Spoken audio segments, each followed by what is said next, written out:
लेखक doctor Sanjay Kasab sir यांची कौसू आत्या नावाची ही कथा. अशा झडीत कौसू आत्याची आठवण दर बरसातीत येते. रामपुरीचा मांगवाडा 10-12 उंबऱ्याचा, खालचा वाडा आणि वरचा वाडा, दोन्ही मांगवाड्यात बेडर आणि निडर माणसं होती. मांगवाड्यात न विचारता यायची कुणाची टाप नव्हती. आरकट माणसं आणि तेवढीच मायाळ उभी. आत्याजवळ बसलं की पड वळता वळता नात्याचे पदर हळूहळू उकलायची. तसं माणसांचंही कौतुक सांगायची. आत्या लय काटक, 100 वर्ष जगली. तरुण वयात 2 लेकरं गमावून दुःखी झालेली माय. एका गाढवानं लात मारली आणि जागेवरच गतप्राण झालं म्हणून दुसरं हाडी तापानं मेल्याची कथा सांगून आत्या रडत बसायची. पुन्हा काय आत्याला मूलबाळ झालं नाही. आत्या दरवर्षी चांद्याला जायची. बारडाच्या खाऱ्या आणि चांद्याच्या पुरणपोळीच्या सवासण्या घालायची. मुलगा 10 वर्षाचा भून मेला म्हणून दरवर्षी मुंजे जेव घालायची. पांढरा भात आणि गुळ खाऊ घालायची. दारात एक मोठा पिंपळ होता. पिंपळाखाली गोल गोल गोटे ठेवून पिंपळाच्या बुडाला आणि गोट्याला शेंदूर फासून मुंजादेव झाला होता.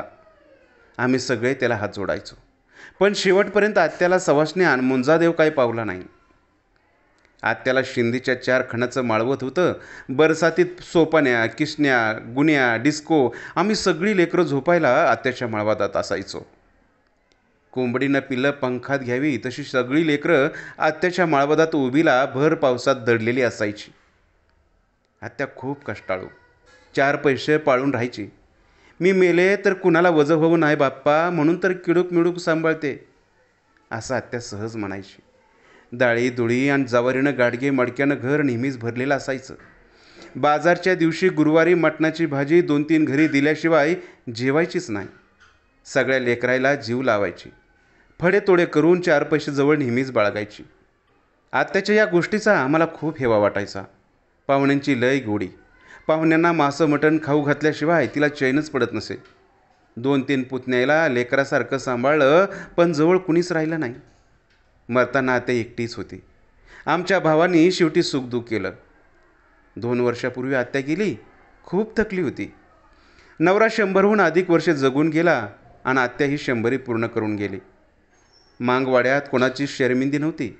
शेवटपर्यंत कष्ट करून स्वतःच्या हिमतीवर स्वाभिमानानंच जगली. पूर्णाला चल म्हटलं की रडायची. आता मग काय राहिलंय माय संजू, चांगलं सुखानं राहा, मायबाबाला चांगलं सांभाळ, आनंदानं राहा म्हणत म्हणत 1-2 मुकं घेत घेत रडायची. ही आमची मावस आत्या. पण आजपर्यंत मावस आत्या हा शब्द कुणी वापरल्याचं आठवत नाही.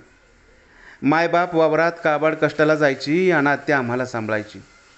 आत्यानं लय जीव लावला आम्हाला. आजही आत्याच्या आठवणीनं डोळे पाणावतात. मागील 4-5 दिवसापासून पाऊस आणि विजेचा गडगडाट चालू आहे म्हणून आत्याची आठवण अस्वस्थ करून गेली. लेखक डॉक्टर संजय कसाब. अभिवाचन बबन सखाले, सासवड.